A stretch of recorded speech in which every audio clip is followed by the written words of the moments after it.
Oke, baik di pertemuan ketiga ini ya setelah kemarin kita pertemuan keempat ya keempat nih.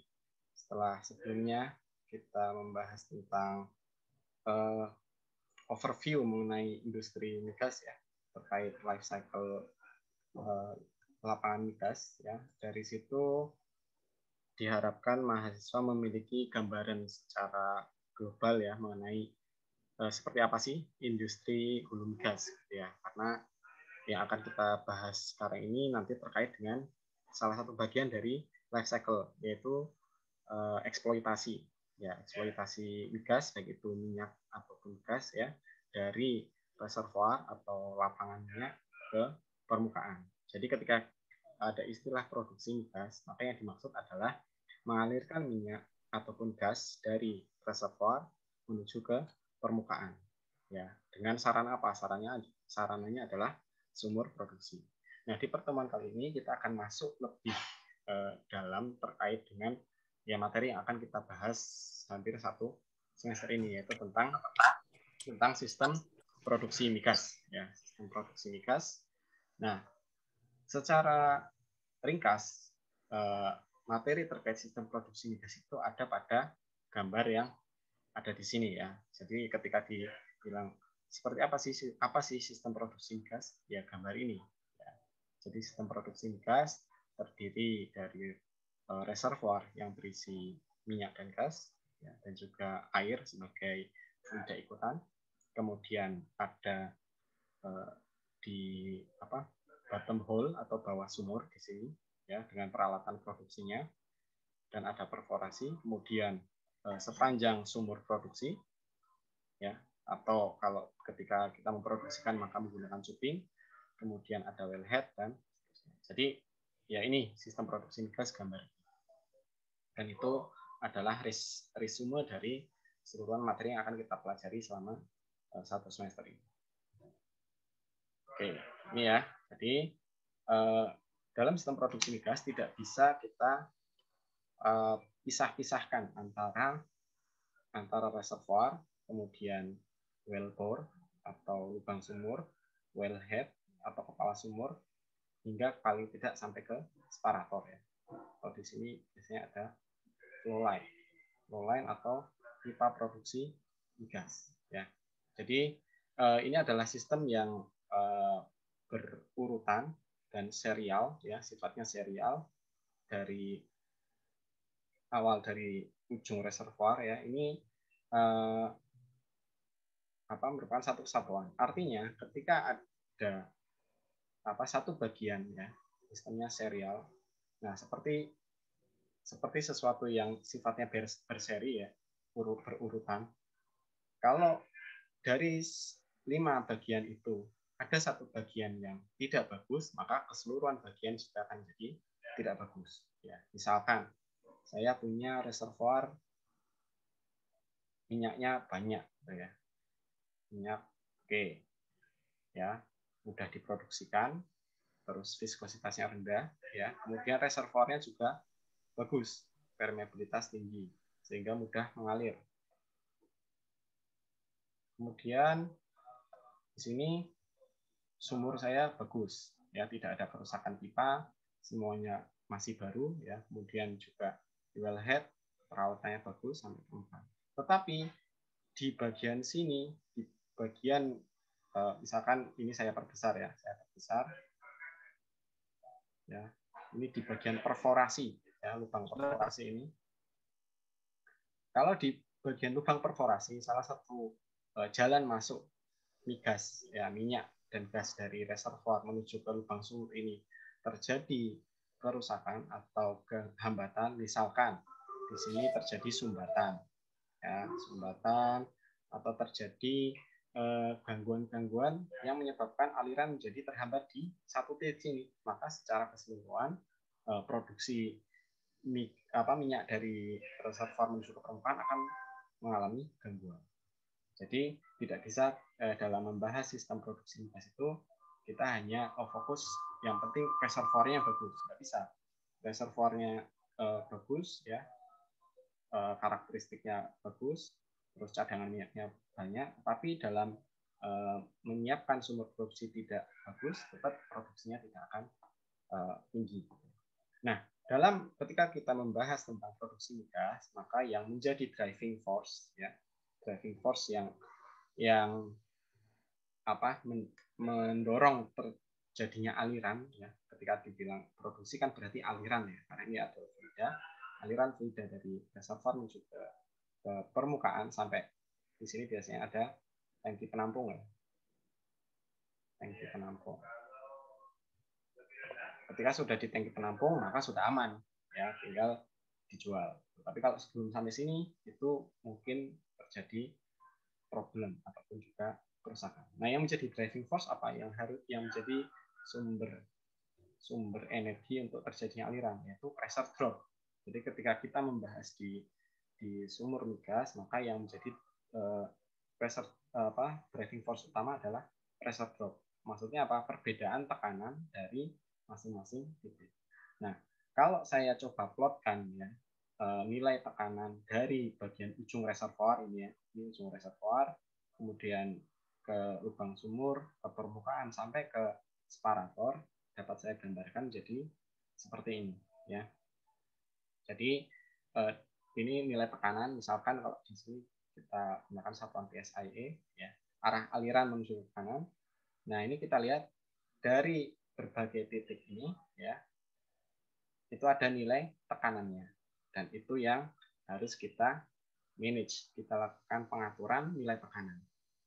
Nah, biasanya ya, nilai tekanan reservoir ini karena ini dari alam, ya, natural, maka kita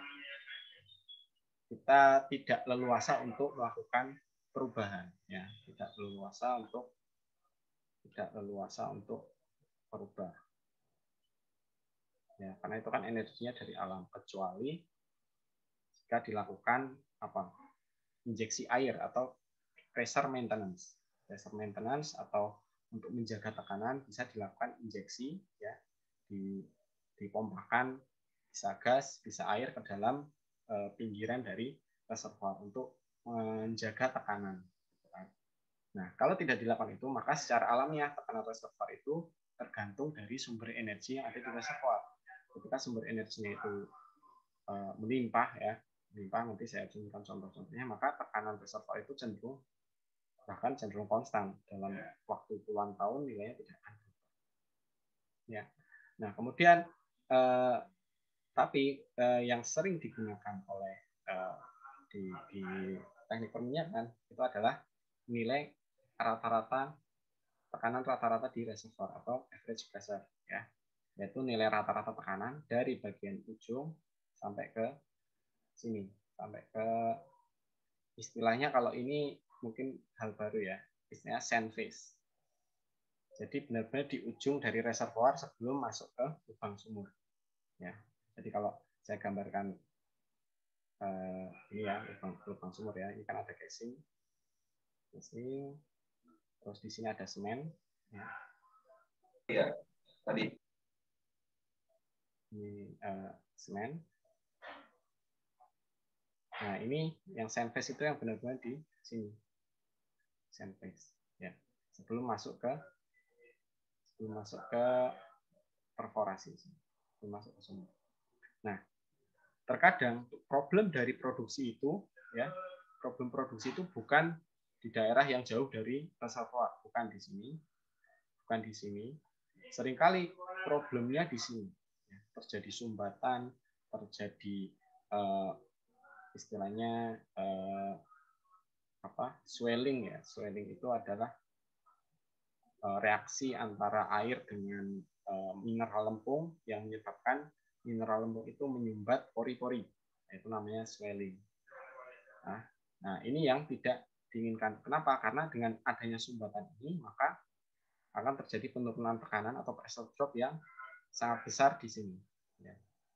Nah, tadi seperti saya bilang, pressure drop itu menjadi driving force atau yang menjadi sumber energinya, ya. Jadi ketika ada pressure drop, ya, yang sifatnya tidak diperlukan, ya, karena adanya sumbatan, karena adanya tadi kerusakan atau gangguan dan lain sebagainya, itu sangat tidak diinginkan. Walaupun kejadiannya itu di bagian yang sangat kecil dari reservoir, tetapi akan sangat memberikan efek, gitu ya. Nah ini contoh sand phase. Nah kemudian di bagian sini, di bagian bawah sumur ya, di depan perforasi itu sering digunakan istilah WWF atau well flowing pressure. Nah kemudian ke atas secara vertikal aliran menuju ke wellhead atau kepala sumur. Kepala sumur, dan kemudian terjadi pressure drop lagi yang menyebabkan aliran dari kepala sumur menuju ke separator. Ini biasanya ada flow line atau pipa horizontal. Nah, laju dari fluida di masing-masing ini, laju fluida di masing-masing bagian dari sistem produksi itu, ya, dia dipengaruhi oleh ini driving force delta pressure ya atau pressure drop. Nah, dan dipengaruhi oleh di sini saya gunakan istilah koefisien atau hal-hal yang terkait dengan sistem aliran di sini. Misalkan di reservoir itu kan dia aliran di media perpori ya, porous media. Tentu faktor-faktor yang mempengaruhi aliran di media perpori itu akan berbeda dengan di sumur secara vertikal. Ini adalah vertical pipe. Ya, di sumur itu pipanya vertikal. Tentu yang mempengaruhi misalkan ada densitas fluida, kemudian ada diameter dari pipa ya, yang itu mungkin di mekanika fluida sudah dipelajari ya untuk aliran di media perpori. Masih ingat nggak? Sabrina? Di mekanika fluida diajari aliran di media perpori nggak ya? Gimana Pak? Suaranya putus-putus. Di mekanika fluida semester 3 ya atau semester 4 ya? 3. Itu aliran di pipa diajarin nggak ya? Iya Pak. Diajarin ya. Kan ada ada pressure drop, kemudian ada faktor gesek gitu ya, faktor gesekan yang mempengaruhi kecepatan fluida di dalam pipa ya. Jadi faktor yang mempengaruhi ini laju alir dan hubungan antara laju alir dan pressure drop ini akan berbeda-beda di masing-masing bagian. Di bagian reservoir ada faktornya sendiri, di sumur atau pipa vertikal ada sendiri, di kepala sumur sampai ke sini pun ada sendiri. Ya. Tetapi secara umum hubungan ini akan sering kita gunakan. Ya. Nanti dalam menganalisis sistem produksi akan sering kita gunakan hubungan antara laju alir dengan pressure drop. Tinggal yang depan ini nanti akan tergantung dari komponennya, gitu ya. Nah ini nanti yang disebut dengan istilah nodal analisis. Ya. Kita melakukan analisis untuk menetapkan bahwa dengan laju produksi tertentu berapa tekanan di salah satu titik di sini. Ketika tekanan di satu titik itu diketahui, maka tekanan di semua titik baik di depan maupun di belakangnya itu akan bisa dihitung. Itu namanya nodal analisis. Nah tadi yang biasanya tidak tidak leluasa untuk diubah, satu di reservoir, dan yang kedua di separator. Di separator juga relatif tidak diubah-ubah terlalu sering ya, tidak diubah. Jadi biasanya sudah ada settingnya. Mengapa? Karena di separator itu dia terkait dengan produksi dari banyak sumur. Jadi tidak dengan mudah kita ubah-ubah nilainya, gitu ya. Jadi kalau misalkan di separator itu kita dengan mudah turunkan tekanan, itu akan mempengaruhi ke sumur yang lain. Karena di lapangannya itu kan produksi itu bukan hanya dari satu sumur, tapi dari banyak sumur. Oke. Jadi ini sistem dalam nanti melakukan analisis ya dan perhitungan kita akan berpegangan pada rumus yang ini. Jadi saya harap ini dipahami dari sekarang. Untuk di pertemuan ini mungkin kita tidak akan membahas ke perhitungan ya, kita lebih ke overview dari sistem produksi. Ya. Oke, nah pertama kita lihat bahwa untuk sistem yang pertama adalah sistem reservoir. Nah, bagi yang semester lalu sudah mengambil teknologi IOR mungkin sudah tidak asing ya dengan istilah-istilah berikut ya. Jadi reservoir itu kemarin seperti pernah saya sampaikan adalah tubuh batuan berpori ya. Lapisan batuan atau suatu gundukan batuan yang mengandung pori, dan di dalam pori itu terakumulasi hidrokarbon, bisa gas, bisa minyak. Nah, agar fluida ataupun hidrokarbon di antara pori tersebut bisa mengalir menuju ke sumur, maka diperlukanlah energi, ya energi atau ya gampangannya kalau dinyatakan sebagai tekanan yang memberikan tekanan. Nah, dari bentukan di reservoir ada beberapa sumber energi yang dapat memberikan tekanan ke fluida. Yang pertama adalah dissolved gas atau gas terlarut. Nah, gas terlarut ini selalu mudah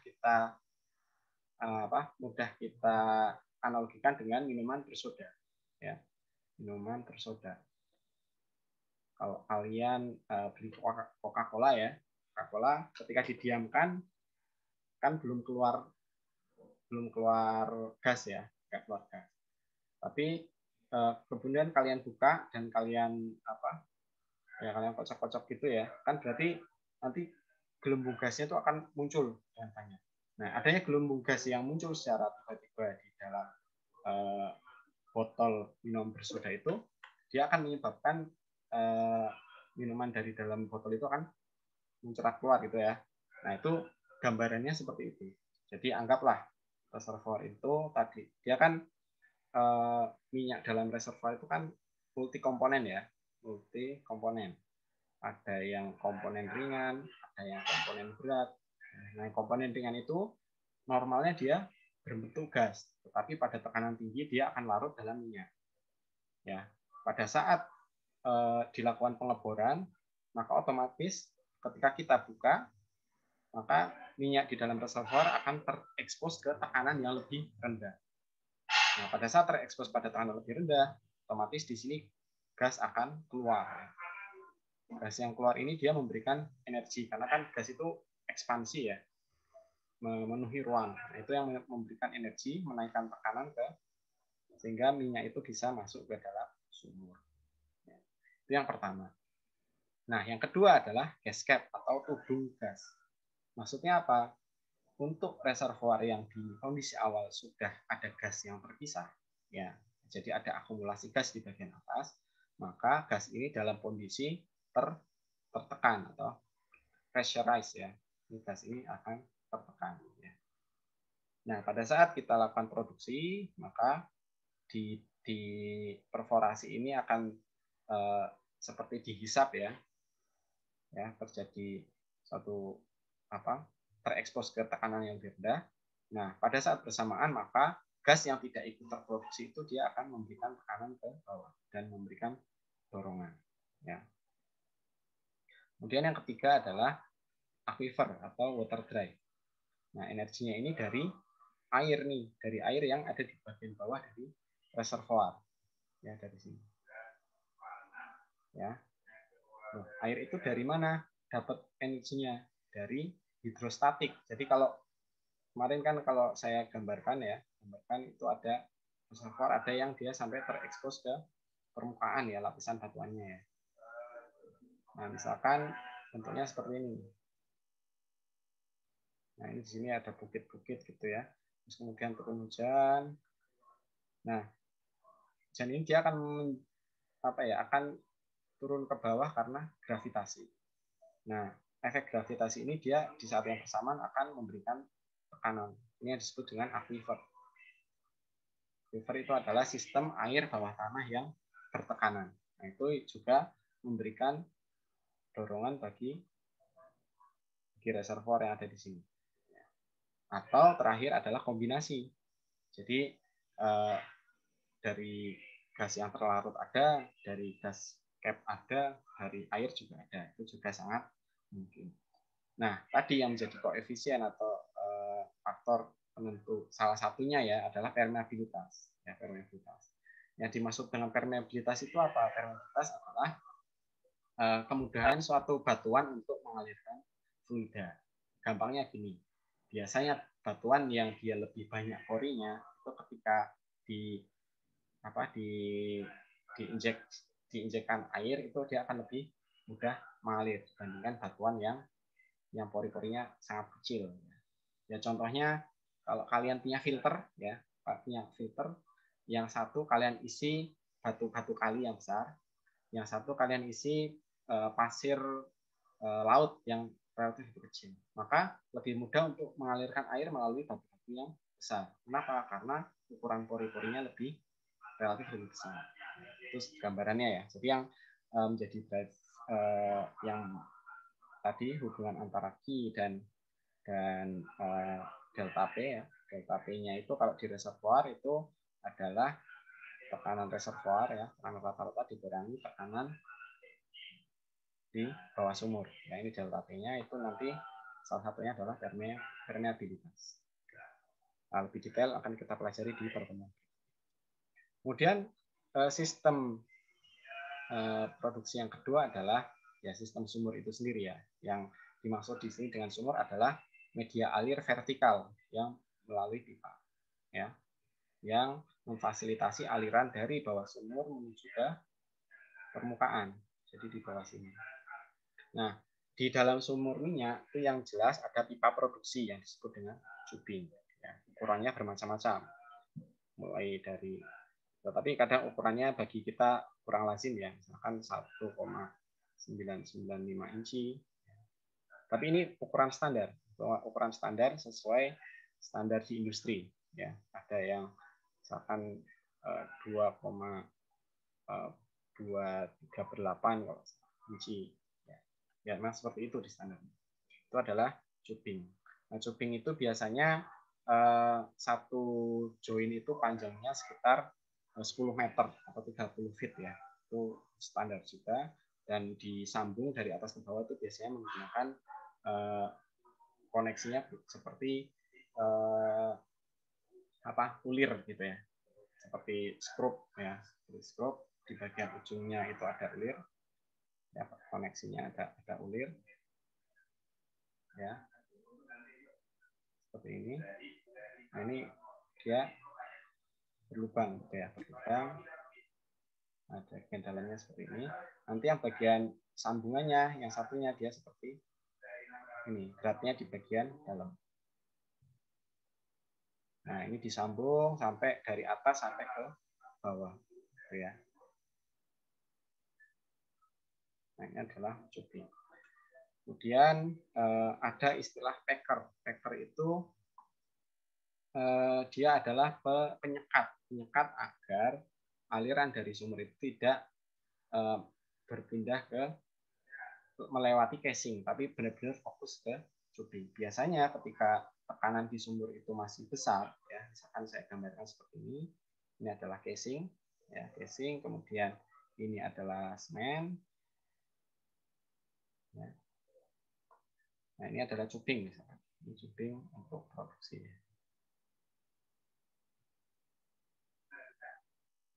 Dan kita di casing, ini semen. Nah, di sini ada perforasi. Perforasi seperti ini. Nah, agar aliran itu benar-benar fokus ke tubing, tidak melewati ruang antara casing dan tubing ya, tidak melalui anulus ya, itu dia dilakukan penyekatan, disekat ya dengan namanya packer. Packer itu dia menggunakan bahan karet khusus ya, bahan karet khusus yang dia bisa menyekat di ruang antara tubing dan casing. Cukup ditutup sini sehingga nanti aliran akan fokus melewati tubing. Packer, dan ini ada ruang anulus ya, yaitu ruang antara casing dan tubing, dan ada tadi production casing. Production casing adalah casing yang kemarin sampai ke zona produksi. Ya, ini perforasi dan reservoir. Oke, nah faktor-faktor yang mempengaruhi nanti kinerja aliran di dalam tubing itu seperti aliran dalam pipa yang harusnya nanti kalian baca-baca lagi di materi mekanika fluida, gitu ya. Oke, itu adalah sumur. Kemudian berikutnya adalah ada sistem kepala sumur dan choke. Jadi ini biasanya satu bagian, tapi kenapa choke ini dipisahkan? Karena dia memiliki tadi differential pressure yang sangat besar. Jadi dengan ukuran yang kecil tapi penurunan tekanannya sangat besar, gitu ya. Choke itu ya seperti orifice ya. Nah, jadi wellhead ini kalau kalian pernah lihat di FTM itu yang ada di depan gedung fakultas itu seperti ini, namanya apa? Christmas tree ya, Christmas tree, atau ya karena mungkin anggapnya ini seperti pohon talo gitu ya bentuknya. Ya, tapi intinya wellhead itu adalah serangkaian alat yang terdiri dari banyak valve ya, banyak valve untuk memfasilitasi untuk mengendalikan aliran dan memfasilitasi kegiatan yang terkait dengan sumur ya. Jadi banyak valve-nya dan masing-masing ada fungsinya. Di sini ada valve yang ke kiri, ada valve yang di bagian atas, ada valve yang di bagian bawah ya, ini master valve. Itu masing-masing punya fungsi. Nah, kalau valve yang ini master valve dan ring valve, dia fungsinya untuk on off, jadi hanya buka tutup saja. Yang ini juga sama, on off. Adapun choke itu dia ya sebenarnya sama dengan valve ya, tetapi dia memiliki ukuran yang bisa didesain untuk laju alir tertentu, ya. Nah itu biasanya bisa dengan ukuran yang fix ya atau variabel. Ukuran apa? Kan orifice itu kan gini ya, misalkan saya punya pipa gitu ya, pipa terus tiba-tiba di sini saya kasih penghalang gitu ya. Nah ini orifice. Ya kalau choke itu dia memiliki ukuran ininya, ukuran lubang choke-nya itu bisa fix atau variabel. Maksudnya gimana? Kalau fix ukurannya tertentu. Kalau saya mau mengubah ukuran, maka harus saya ganti choke-nya. Choke-nya diambil, ganti yang baru dengan ukuran yang berbeda. Tapi kalau choke yang modelnya variabel seperti valve ya, seperti keran ini, maka ukurannya bisa diubah dengan mengubah ini putaran dari atau puntiran dari choke tersebut. Kalau diputar searah jarum jam, ukuran lubangnya akan lebih kecil. Kalau berlawanan dia akan membuka lebih besar. Nah fungsinya mungkin ada yang bertanya, loh kita kan produksi pingin sebanyak-banyaknya, kenapa dikasih dikurang-kurangi gitu ya dengan cara dikasih choke gitu kan, diperkecil lah maksudnya. Nah jadi mungkin ini yang perlu diluruskan. Jadi produksi migas itu yang penting tidak hanya memaksimalkan laju produksi, tapi juga sustainability dari produksi. Kita tidak ingin produksi tinggi sampai 2000 barrel per hari satu sumur, tetapi hanya berlangsung cuma 3 hari. Setelah itu produksi akan turun, misalkan ya. Nah biasanya produksi itu yang ideal itu diatur ya, dengan laju alir tertentu untuk menghindari dampak-dampak yang tidak diinginkan ketika produksi terlalu tinggi. Ya. Nah dampak-dampaknya apa? Nanti kita jelaskan di problem produksi, gitu ya. Nah, kalau sekarang terlalu bingung juga. Gitu. Jadi intinya seperti itu. Jadi produksi dari sumur pun kadang perlu dilakukan manajemen, ya, di-manage dengan cara diatur. Tidak harus selalu di awal langsung produksi yang maksimal, tidak, tapi harus diatur. Oke, itu yang berikut. Nah, berikutnya sistem produksi ada flow line dan manifold. Ya, jadi seperti tadi saya sampaikan, produksi dari sumur migas itu tidak hanya dari satu sumur, tetapi dari banyak sumur. Nah, untuk mengatur aliran dari banyak sumur itu ke CPF ya, atau Central Processing Facility, maka digunakanlah yang namanya manifold. Nah, manifold ini pun merupakan serangkaian valve yang memfasilitasi aliran dari banyak sumur ya. Ini misalkan ini dari sumur satu, ini dari sumur 2 dan seterusnya. Ya, jadi kalau ada misalkan, oh saya ini sumurnya mau diperbaiki, dimatikan dulu, nah, tutupnya di sini bisa, gitu ya. Atau ketika mau dilakukan pengetesan. Nah, adapun flow line itu sebenarnya ya pipa-pipa juga, tapi itu istilah khusus untuk pipa yang ada di bagian hulu, gitu ya, flow line. Jadi dan alirannya relatif horizontal, bukan aliran vertikal. Tujuannya, fungsinya adalah untuk mengalirkan fluida dari sumur menuju ke processing facility atau fasilitas pemrosesan. Oke, nah yang terakhir biasanya production engineer itu membatasi desainnya ataupun juga ruang kerjanya itu sampai ke separator. Tidak, kalau berikutnya tuh biasanya udah diserahkan ke facility engineer. Di sini kan kita, walaupun kita teknik kimia, sedang ya seakan-akan sedang jadi anak TM ya, production engineer. Nah, kita batasi sampai ke separator. Nah, fungsi dari separator di lapangan migas ini adalah untuk memisahkan antara fasa. Nah, kalau dimaksud fasa di migas itu ada 3 fasa, gas, minyak, dan air. Jadi bukan fasa gas padat cair, enggak, tapi gas, minyak, dan air. Ada tiga fasa. Nah, biasanya separator itu ada yang horizontal dan ada yang vertikal. Ya, jadi di separator itu fluida itu masuk, kemudian ditabrakkan ke baffle.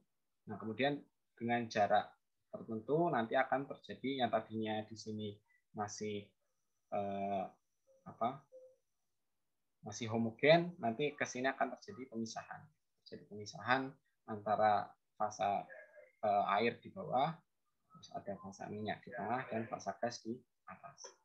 Fasa gas akan dialirkan di bagian atas ya dengan tekanan yang dikendalikan, kemudian fasa air dari bagian tengah dan dari bagian bawah sini air, dan ini yang dari tengah ini adalah minyak. Nah, kadang ada juga separator yang bentuknya vertikal. Biasanya kalau yang vertikal ini jika fasanya hanya 2 fasa, biasanya 2 fasa, atau kadar airnya sedikit.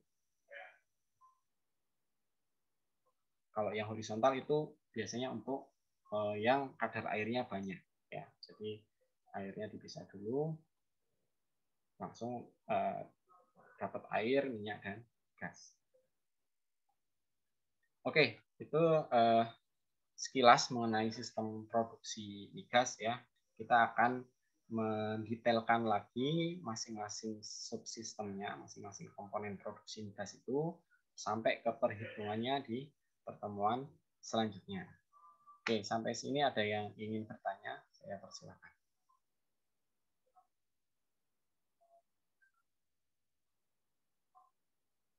Tidak ada?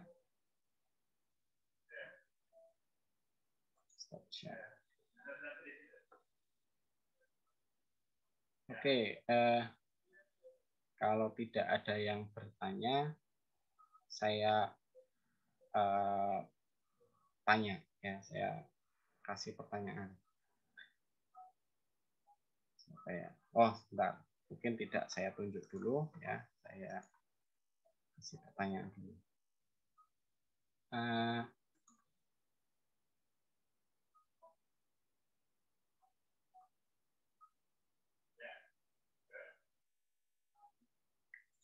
Oke, terkait dengan aliran di sumur ini ya, di sumur itu kan pipanya vertikal. Nah, jika aliran di situ kan ada diameter ya, diameter sumur. Nah, apa efek dari diameter terhadap laju alir di dalam sumur? Ada yang mau menjawab? Jawab, Pak. Siapa? Alfa ya, silakan.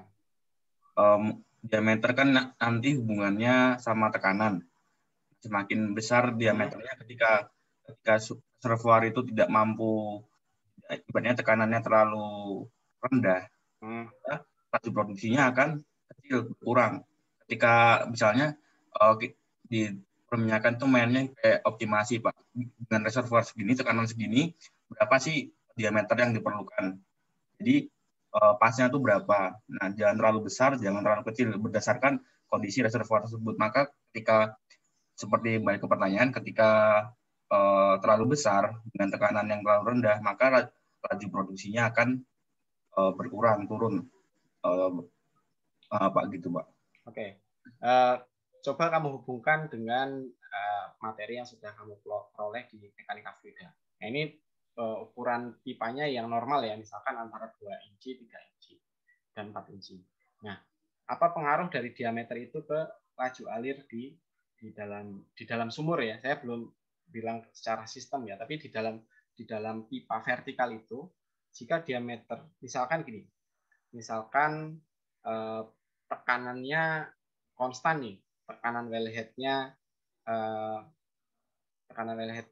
50 psi ya, atau sekitar 5 bar, kemudian tekanan reservoirnya 300 psi.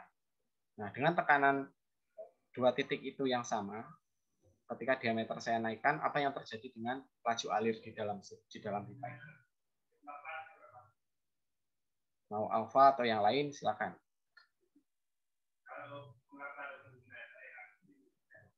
Ini untuk pengantar untuk minggu depan ya. Untuk berikutnya kita akan lebih detail ke perhitungannya juga. Di mekanika fluida sudah pernah diajari kan ya? Ada aliran dalam pipa. Siapa ada yang sukarela ingin menjawab? Pak, kalau mekanika fluida kan, kalau menurut saya, yang saya ingat ya Pak ya, hubungannya kan sama waktu itu kalau nggak salah ada angka friksi, kalau nggak salah. Terus beberapa faktor apa lainnya, gravitasi juga ngaruh kalau nggak salah. Ya. Terus yang Bapak arahnya mau dijawab kemana Pak? Ini hubungannya dihubungkan dengan yang mana? Nah itu tadi gambaran saya, misalkan tekanan di inlet sama outlet dari pipa itu tetap nih. Tapi betul. Diameternya saya ubah. Misalkan kalau dinaikkan itu efeknya terhadap laju alir gimana?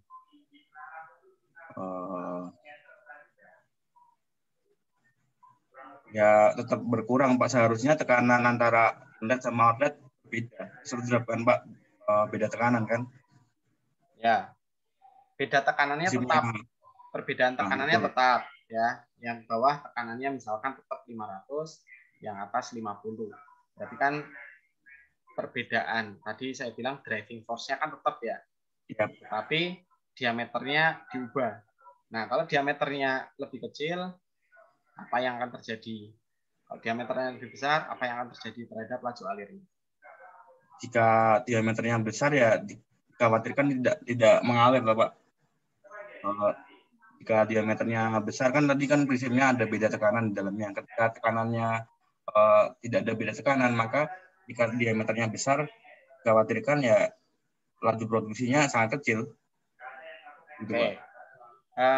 Mungkin kita lupakan dulu perhitungan ya. Coba kamu bayangkan kamu suruh minum pakai sedotan. Yang satu sedotannya kayak pipa kapiler ya, kecil gitu ya. Yang satu agak besar, diameternya setengah senti misalkan. Mana yang lebih mudah untuk mengalir?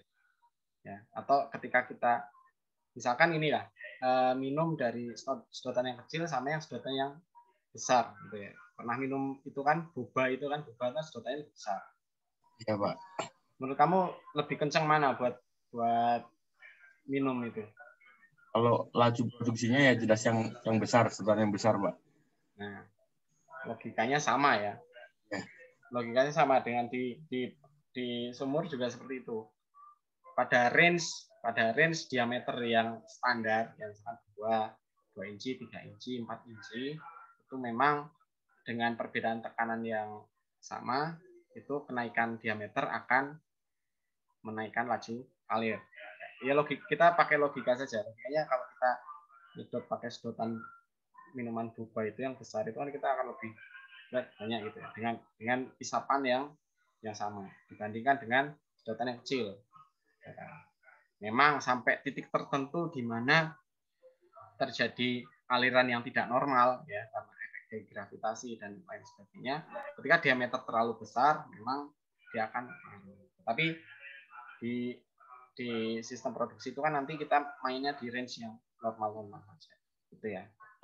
Nah, itu contoh. Jadi nanti ketika kita melakukan evaluasi dan analisis sistem produksi, kita coba gunakan logika-logika ya. Kalau ini faktor ini dinaikkan, apa yang akan terjadi?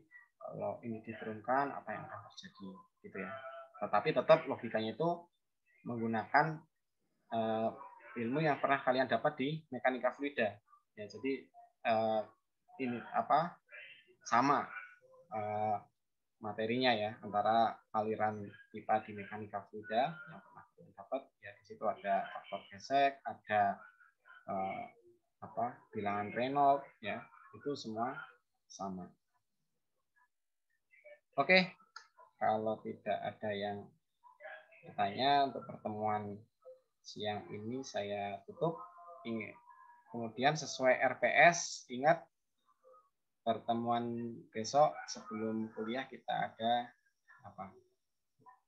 ini ya, ada live quiz kayak kemarin di Indal Pro gitu ya. Jadi siap-siap saja, nanti materinya dari life cycle migas sampai yang sekarang, sampai sistem produksi migas ya, untuk mengevaluasi berapa persen yang bisa diserap materinya. Ya saya kasih bocoran aja. Jadi besok sebelum kuliah mungkin 15 menit atau 20 menit buat quiz ya. Quiz. Oke, jika tidak ada yang tanyakan, kuliah hari ini saya cukupkan. Semoga bermanfaat. Saya tutup. Assalamualaikum warahmatullahi wabarakatuh. Waalaikumsalam warahmatullahi wabarakatuh.